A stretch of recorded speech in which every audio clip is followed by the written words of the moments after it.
Morning, সুপ্রভাত, নমস্কার। Pramila Mukherjee blogs চ্যানেলে অনেক অনেক স্বাগতম। আমি প্রমীলা। ব্লগটা শুরু করলাম সকালবেলা থেকে। তো চলো ব্লগটা দেখতে থাকো। আশা রাখি আজকের ব্লগটাও তোমাদের ভালো লাগবে। তো এখন যাবো রান্নাঘরে রান্নাবান্না করতে। তো চলো যাই। ঘরে চলে এসেছি। রান্নাঘরে আজকে কচুর তরকারি করব, মানে কচু যে লতিটা করব।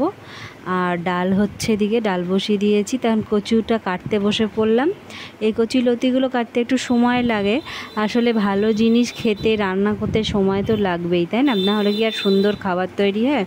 তো আজ তো নিরামিষ, মঙ্গলবার নিরামিষ খাই, তোমরা তো সেটা জানোই। আর কচুলতিটা না হলে সাধারণত চিংড়ি মাছ দিয়েও করি বেশিরভাগ, মানে দুদিন তো চিংড়ি মাছ দিয়ে করলাম, আর একদিন মাছের মাথা টাথা দিয়ে করবো, ইচ্ছা আছে। যাই হোক, এখন যেহেতু নিরামিষ, এখন নিরামিষই হচ্ছে, এমনিই বললাম।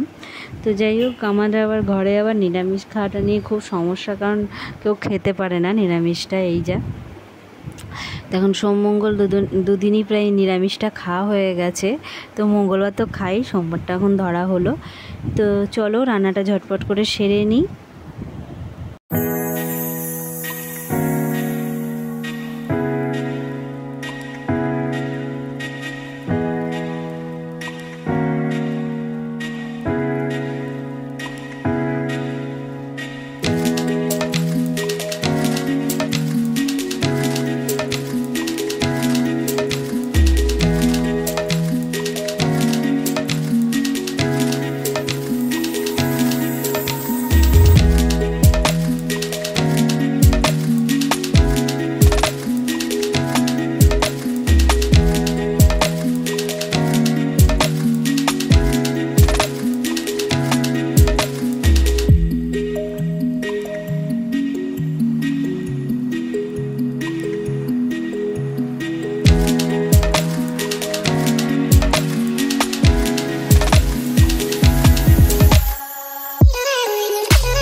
কচুরলতিটা অন্যরকমভাবে করছি, কারণ অন্যদিন কাঁচা লঙ্কা দিয়ে, আজকে কাঁচা লঙ্কাটা আমাদের শেষ হয়ে গেছে, তো শুকনো লঙ্কা দিয়ে করছি। কারণ কালকে বলেছিলাম, হয়তো খেয়াল করতে পারিনি, তো যে কটা আছে শুকনো, তো সেগুলো দিলাম না, বাদ বাকি ঘরের যা শুকনো লঙ্কা আছে ওই দিয়েই বানাচ্ছি। আর আজকে টেস্টটা আশা রাখছি ভালোই হবে। তো এখন জিরের গুঁড়োটা দিয়ে দিলাম, ব্যাস ভালো করে আলু দিয়ে নেড়ে চেড়ে সুন্দর করে কচুরলতিটা রান্নাটা আমি সেরে নিচ্ছি। কচুরলতিটা রান্না করলাম আর আলু ভাজলাম, দেখতেই তো পেলে। আর লেবু আর ডাল দিয়ে আজ খাওয়া হয়ে যাবে। আলু ভাজাটা সকালের দিকটা খাওয়া হবে, কচুরলতি ডাল দিয়ে দুপুরে। তো এইভাবেই খাওয়া হবে। তো প্রায় হয়েই এসেছে, আর একটুখানি নাড়াচাড়া করেই নামিয়ে নেব। আর এ দেখো রান্না বান্না কমপ্লিট বন্ধুরা, রান্নাবান্না কমপ্লিট হয়ে গেছে, বসে আছি। তো আজকে একটা কথা তোমাদের বলবো। কিছু মানুষ আছে দেখবেন তোমাকে দেখে নকল করছে, তোমাকে দেখে শিখছে, ঠিক আছে, এটা খুব ভালো জিনিস, তার মধ্যে নিশ্চয়ই আমার মধ্যে কোনো ভালো গুণ আছে, সেটা তো বড় কথা। কিন্তু তাকেও তো কিছু তার মানে গিফট হিসাবেও দিতে হয়, তার থেকে কিছু শিখছো যখন, কারণ সবাই তো কিছু শেখায় তার কিছুর জন্যে। আজকে এই চ্যানেলগুলো খোলা হয়েছে কিসের জন্যে? যে মানুষ তার কাছে পৌঁছাতে চাইছে, তার কাছ থেকে কিছু শিখতে চাইছে। আমরা যার কাছ থেকে কিছু শিখি তাকে কিছু দিই, তাকে গুরু হিসাবে ভাবি, যার কাছে শেখা হয় সে শিক্ষা গুরু হয়ে যায়। তো সেটাই আজকে বলতে বাধ্য হলাম, কারণ লুকিয়ে লুকিয়ে সব কিছু করছি, তার গোপনে তাকে সব কিছু নিচ্ছি, তাকে না দিয়ে, তাকে ফাঁকি দিয়ে ভাবছি যে তাকে ডাউন করে দিয়ে উঠবো, এটা কিন্তু না। হয়তো সাময়িক ওঠা যায়, পড়লে একদম হুড়মুড়িয়ে সব কিছু পড়া হয়, এটাই জানি।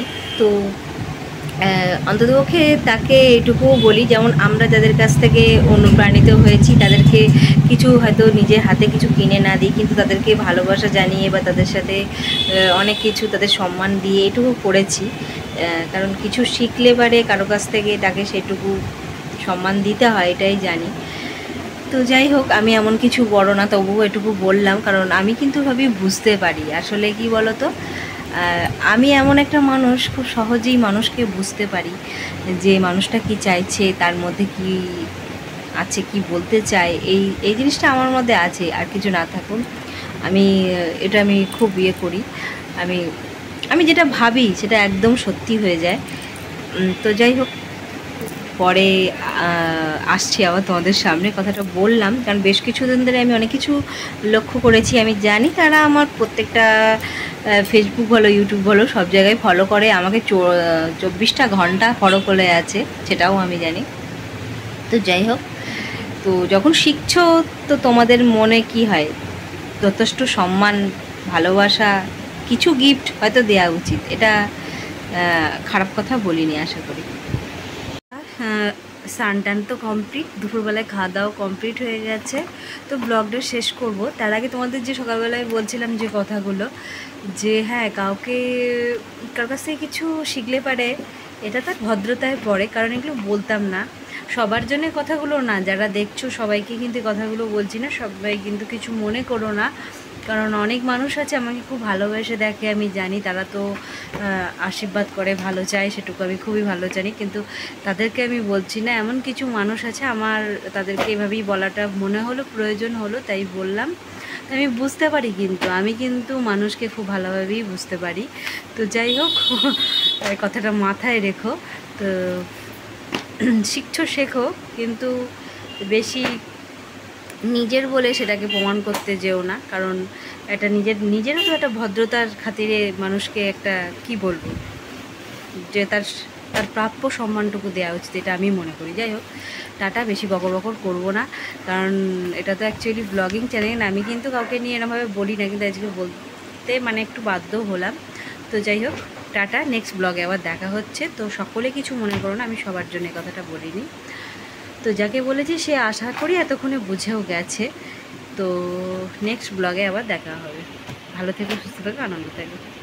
বন্ধুরা, ছাদে এলাম, তো মেঘলা ওয়েদার, কিন্তু তাত আছে, দেখা যাক জামাকাপড়টা মিলি, তারপরে রোদ উঠলে, এত হাঁপ লেগে গেছে না চারতলায় উঠতে গিয়ে, তো রোদ উঠলে ভালো।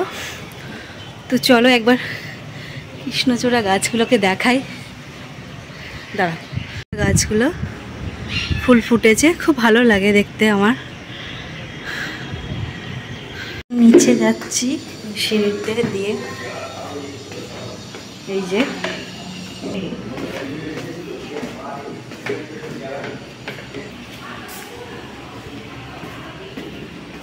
বৃষ্টি হবে, এই যে ঘন কালো মেঘ হয়ে বৃষ্টিও শুরু হয়ে গেছে। ভাবছিলাম বৃষ্টি হবে, তো বৃষ্টিও পড়তে শুরু করে দিয়েছে, জামা কাপড় তো মিলে এলাম, তো যা অবস্থা হবে তার বলার নয়, দেখা যাক কি হয় শেষ পর্যন্ত। তো চলো, পরে আবার আসছি তোমাদের সামনে। স্নান টান তো কমপ্লিট, দুপুরবেলায় খাওয়া দাওয়া কমপ্লিট হয়ে গেছে। তো ব্লগটা শেষ করব। তার আগে তোমাদের যে সকালবেলায় বলছিলাম যে কথাগুলো, যে হ্যাঁ কাউকে কার কাছ থেকে কিছু শিখলে পারে এটা তার ভদ্রতায় পড়ে, কারণ এগুলো বলতাম না সবার জন্য কথাগুলো না, যারা দেখছো সবাইকে কিন্তু কথাগুলো বলছি না, সবাই কিন্তু কিছু মনে করো না, কারণ অনেক মানুষ আছে আমাকে খুব ভালোবেসে দেখে, আমি জানি তারা তো আশীর্বাদ করে, ভালো চায়, সেটুকু আমি খুবই ভালো জানি, কিন্তু তাদেরকে আমি বলছি না। এমন কিছু মানুষ আছে আমার তাদেরকে এভাবেই বলাটা মনে হলো, প্রয়োজন হলো, তাই বললাম। আমি বুঝতে পারি, কিন্তু আমি কিন্তু মানুষকে খুব ভালোভাবেই বুঝতে পারি। তো যাই হোক, কথাটা মাথায় রেখো। তো শিখছো শেখো, কিন্তু বেশি নিজের বলে সেটাকে প্রমাণ করতে যেও না, কারণ এটা নিজেরও তো একটা ভদ্রতার খাতিরে মানুষকে একটা কি বলবো, যে তার তার প্রাপ্য সম্মানটুকু দেওয়া উচিত, এটা আমি মনে করি। যাই হোক, টাটা, বেশি বকর করবো না, কারণ এটা তো অ্যাকচুয়ালি ব্লগিং চ্যানেল, আমি কিন্তু কাউকে নিয়ে এরমভাবে বলি না, কিন্তু আজকে বলতে মানে একটু বাধ্য হলাম। তো যাই হোক, টাটা, নেক্সট ব্লগে আবার দেখা হচ্ছে। তো সকলে কিছু মনে করো না, আমি সবার জন্য কথাটা বলিনি। তো যাকে বলেছি সে আশা করি এতক্ষণে বুঝেও গেছে। তো নেক্সট ব্লগে আবার দেখা হবে। ভালো থেকো, সুস্থ থেকো, আনন্দ থেকো।